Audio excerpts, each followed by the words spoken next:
Hi hello नमस्ते, कसे आहात? आज आहे गणेश जयंती. तर आज गणेश जयंतीच्या सर्वांना खूप खूप खूप शुभेच्छा. आणि आज मी तुम्हाला दाखवणार आहे रवा गुलकंद मोदक. तर बघा किती सुंदर आणि सुरेख बनलेले आहेत रवा गुलकंद मोदक आणि इतकी इझी रेसिपी आहे. तर चला बघूया. या प्रकारे मी छान असे रवाचे गुलकंदची स्टफिंग करून मोदक बनवलेले आहे. तर चला आज मी दाखवते तुम्हाला. त्यासाठी मी थोडेसे ड्रायफ्रुट्स आणि थोडं दुधामध्ये केसर घालून घेऊन ते दूध मी मिक्स करणार आहे आणि ड्रायफ्रुट्सचे असे छोटे छोटे तुकडे करून घेतले आहे मी. आणि त्यात मी गुलकंद टाकून मस्त हे स्टफिंग बनवून घेणार आहे. तर सर्वात पहिले आपण एक पॅन घेऊ, त्याच्यात 1 चमचा आपण तूप घालूया. तूप छान गरम झाल्यावर त्यात आपण 1 वाटी रवा घालणार आहोत आणि एकदम खमंग असं छान घरपूस असं भाजून घ्यायचं आहे आपल्याला. बिलकुल पण कच्चा नाही ठेवायचा. तर छान असं मी भाजून घेते. बघा सर्व बाजूने सर्व एकदम एकत्र करून मिक्स करून छान असं भाजून घ्यायचा रवा. रव्याचा छान असा वास येईल आपल्याला, छान असा सुगंध आपण घेऊ शकता. असं थोडासा ब्राऊन झाला रवा की आपण तो थोडासा बाजूला काढून घेऊया. हे बघा या प्रकारे.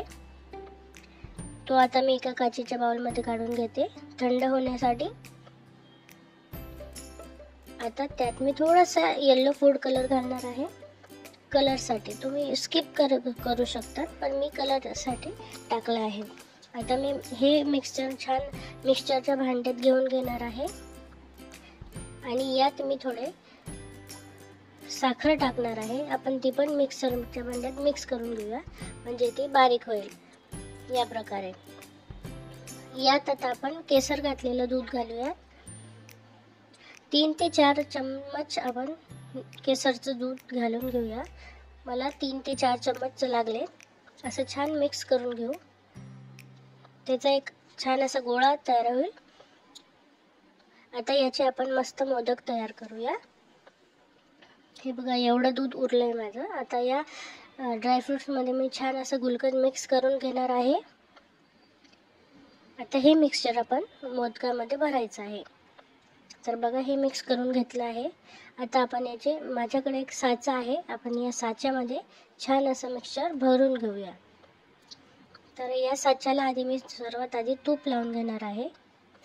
तूप लावल्यानंतर छान असं मी याला बंद करून अशा चारी बाजूने भरून त्यात एक होल करायचा आपल्या बोटाने. असं छान मी भरून घेते रव्याचं मिक्सचर आणि त्यात एक छोटंसं होल करणार आहे. मग त्यात आपण आपली स्टफिंग भरूया ड्रायफ्रुट्सची.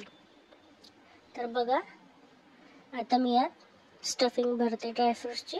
गुलकंद आणि ड्रायफ्रूट मिक्स केलं, खूपच अतिशय सुंदर लागतात हे मोदक. तुम्ही करून बघा. 10 ते 12 मिनिटात फक्त तयार होतात.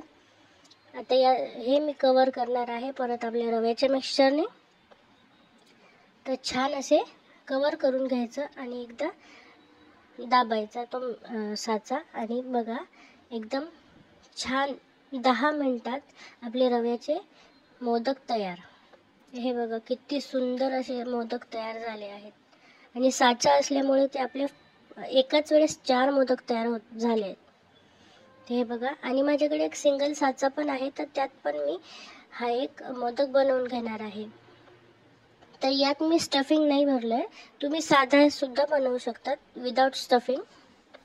तर बघा हा छान असा मोदक मी तयार करून घेते, सर्वात मोठा मोदक. आणि गणपती बाप्पाला प्रार्थना करते की तुम्ही सर्वांचं कल्याण करा आणि हे मोदक स्वीकार करा.